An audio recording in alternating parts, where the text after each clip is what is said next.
The Drew Blanding. I need a lift. Honorable Men Discord. Let's talk about it. All right, so the Drew Blanding is from Detroit, and apparently she called the lift. And when the lift arrived, I guess the driver took a look at her size and her weight. Well, he took a look at her size, not her weight. You can't see her weight, but he basically declined the the service, and she stood there and apparently pulled out her phone and documented everything that he said to her. Now, because he declined the service, she's now suing Lyft for discrimination. Now, this is somewhat of an interesting case. I know it's for some it's amusing because of her weight. I'm not really here to make jokes about her weight, but I just find that it's a little bit ridiculous to sue the driver, because here's the thing: had he been a regular cab service, a regular taxi service, and it wasn't his personal vehicle, then I can see her discrimination lawsuit having validity. But the thing about it is, when you're working for these services like Lyft or Uber, you're using your own personal vehicle, which many of us already know this. So at that point, you're almost like a contractor or freelancer when you're working for these companies. Now, I personally, if I'm using my vehicle and I pull up to that particular job, and I felt the same way as this driver felt, I would have declined it also, because the car is not being paid for by Lyft. You understand? So it's like a partnership, because the Lyft is taking a percentage of the fees made anyway. It's a partnership, but Lyft has nothing to do with your repairs. Has nothing to do with your tire repairs, your damages, none of that. So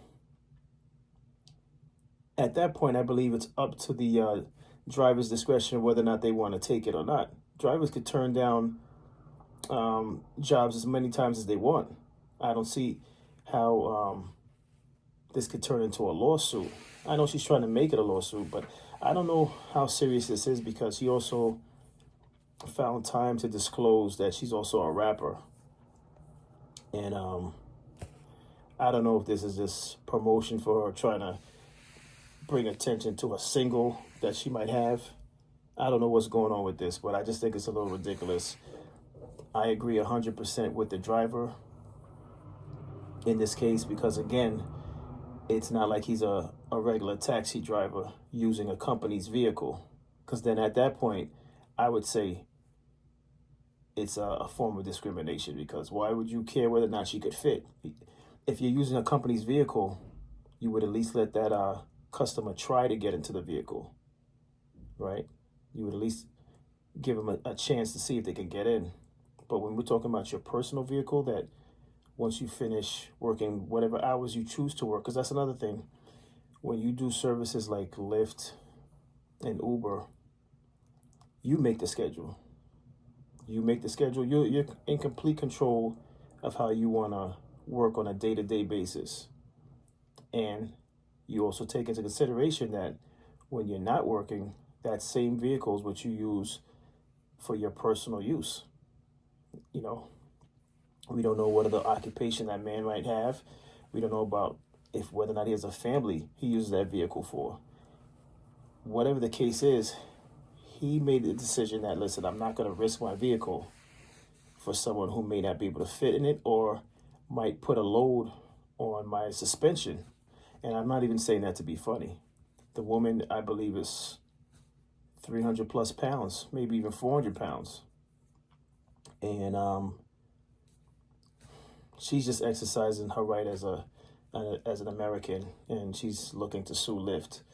I don't know how this is going to play out, but I think it would be ridiculous if Lyft decides that they're going to penalize the driver.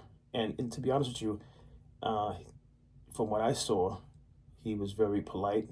He apologized. He told her, and this is just a conversation between him and her. It wasn't like she had a company with her and he was intentionally trying to insult her. He told her, he's like, you should request a bigger vehicle. And he didn't say it like he was making fun of her. He was just being honest. She knows her size. And one thing I have to point out is she mentioned that she fits inside her friend's vehicle. That's a Mercedes. Here's the thing.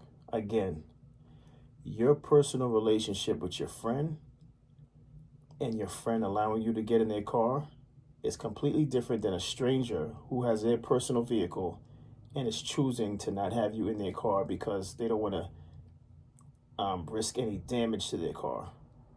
He's using his personal vehicle. He does not know you. Now, whether or not you could fit in your friend's car, that means nothing to him. He's worrying about his vehicle and making sure his vehicle is intact for when he needs to use it for other things outside of his Lyft services. I don't know. I think the whole thing is just ridiculous. But it doesn't surprise me because, again, in the world we live in now, there's really nothing new under the sun. Nothing surprises me. I saw other platforms cover this, and there were a lot of great points that were made. Her lawyer is ridiculous.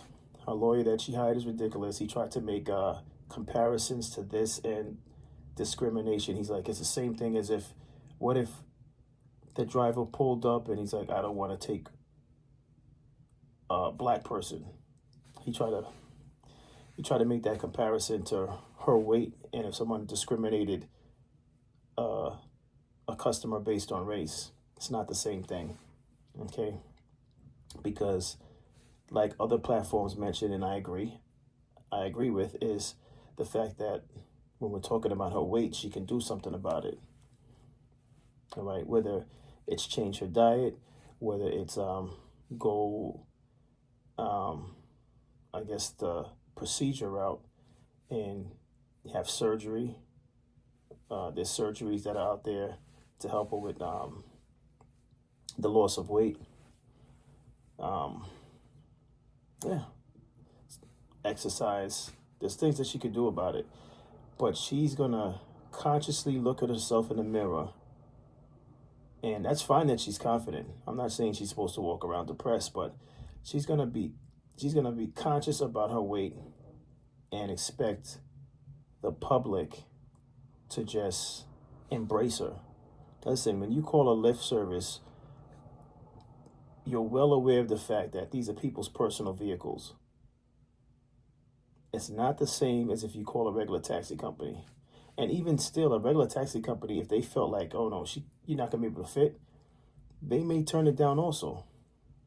The only difference is there might be a slight chance the person will allow you to make an attempt to see if you could fit inside, because they don't really care about that vehicle. That's a rental. All right, they're just a driver. Those type of taxi services, they're renting vehicles. They're renting the vehicle so that they can make money. I should say though, some Lyft and Uber drivers, they also rent their vehicles so that they can perform Lyft. But in this particular scenario, I believe that was that driver's personal vehicle, which is why he made the decision to turn it down. But if you're not familiar with this particular incident, take a look at this news report. All right, well, this has been our top story throughout the day on clickondetroit.com.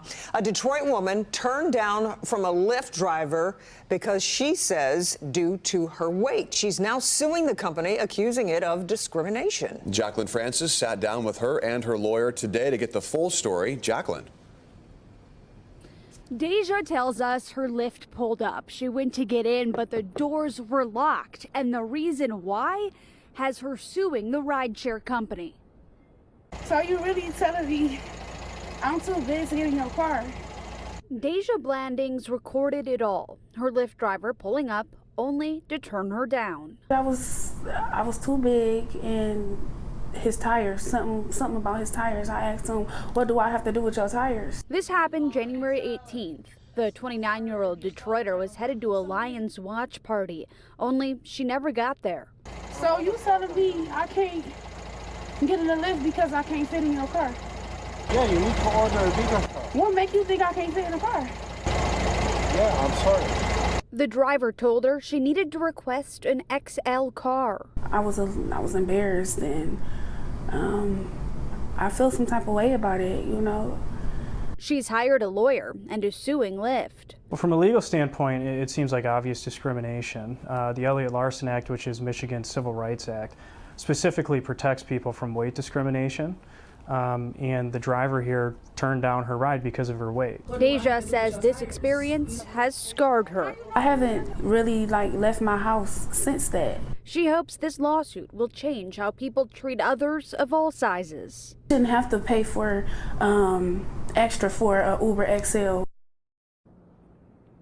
While Lyft does not comment on pending litigation, they did send us this statement reading, quote, Lyft unequivocally condemns all forms of discrimination. We believe in a community where everyone is treated equal with respect and mutual kindness. Our community guidelines in terms of service explicitly prohibit harassment or discrimination. Reporting live in Detroit, Jacqueline Francis, Local 4. Jacqueline, thanks. So that's pretty much all I have on this. I mean, I'll keep a close watch to see how it plays out and see whether or not the lawsuit sticks. I want to see what happens to the actual driver. Hopefully he doesn't lose his right to drive for Lyft. And if that happens, I think that's just ridiculous. And hopefully if he loses his right to drive on Lyft, hopefully he gets an opportunity to drive for Uber. You know, hopefully this doesn't stop his cash flow. But that's all I have on this. This is not something that I really want to spend a lot of time on because I just think it's ridiculous, honestly. I really just think it's ridiculous. And but as always, I appreciate everyone for tuning in. Like, share, subscribe. Honorable Men Discord. Signing out. Peace.